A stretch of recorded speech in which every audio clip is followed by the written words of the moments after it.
L'an dernier, le choc d'inflation que nous avons connu a conduit à une politique de resserrement monétaire coordonnée et extrêmement rapide de l'ensemble des banques centrales à travers le monde. Alors ce retour de l'inflation, ce choc d'inflation, a bien évidemment des raisons conjoncturelles que l'on connaît tous, la réouverture des économies post-Covid, la guerre en Ukraine qui a entraîné une inflation des matières premières. Mais il y a également derrière ce choc d'inflation des raisons plus structurelles qui nous laissent penser chez Carmignac à un potentiel retour bien plus durable de l'inflation. Ce retour de l'inflation va conduire à un retour du cycle économique, parce qu'en effet, les cycles économiques étaient complètement étouffés par des années de politique accommodante de la part des banques centrales. Un retour du cycle économique qui va pouvoir s'exprimer. Et quand on va avoir un cycle économique qui s'exprime, on va avoir sur les marchés financiers un retour de la volatilité. Mais en tant qu'investisseur, il ne faut pas voir nécessairement la volatilité comme quelque chose de négatif. La volatilité va permettre aux gestions actives de refaire ses preuves parce que les fondamentaux macroéconomiques et les fondamentaux des entreprises vont redevenir le moteur principal des marchés financiers.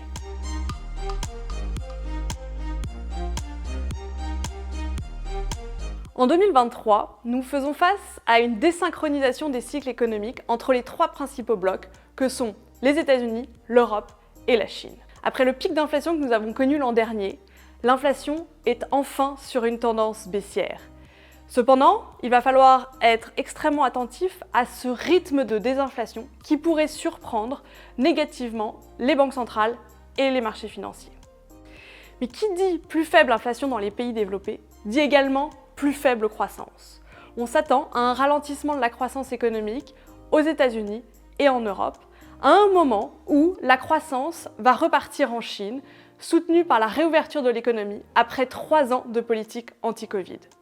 Donc on a un bloc chinois qui accélère, là où on a un bloc développé qui ralentit, ce qui offre des opportunités de diversification pour les investisseurs.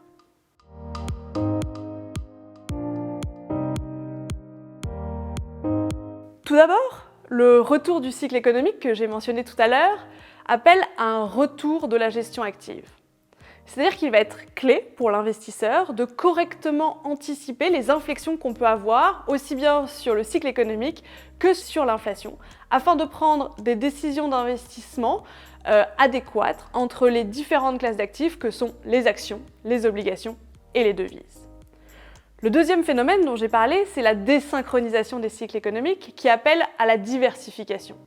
Diversification en termes de secteurs, de pays et de classes d'actifs.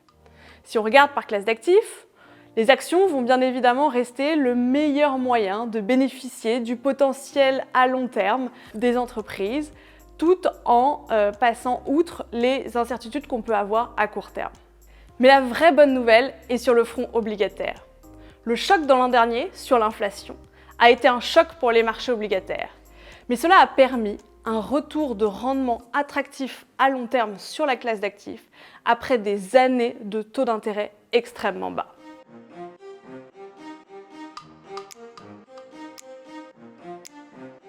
Certains pays émergents offrent aujourd'hui des opportunités attractives, que ce soit sur les actions et sur les obligations.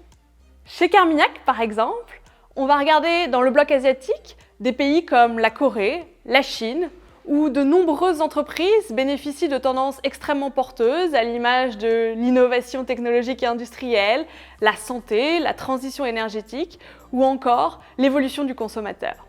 En Amérique latine, on trouve également des opportunités intéressantes avec par exemple le Mexique qui bénéficie de la relocalisation de l'appareil productif de la part des États-Unis dans des pays plus proches de lui au détriment de la Chine.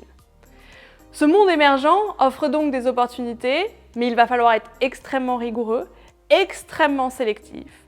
Et c'est pour ça que chez Carmignac, on est spécialiste des émergents depuis 1989 et on va retrouver dans un fonds comme Carmignac Émergent nos principales convictions dans la zone.